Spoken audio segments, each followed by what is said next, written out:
আন্তর্জাতিক ক্যারাটে প্রতিযোগিতায় 10টি পদক পেল ভারত।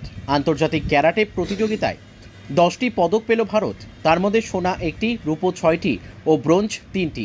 গত 2রা ও 3রা মে দুদিনব্যাপী এই ক্যারাটে প্রতিযোগিতা অনুষ্ঠিত হয় নেপালের রামধনী নগরে।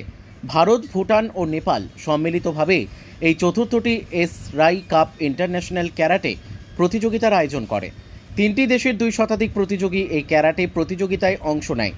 ভারত, নেপাল ও ভুটান 3টি দেশের সম্মিলিতভাবেই প্রতিযোগিতাটি আয়োজন করা হয়।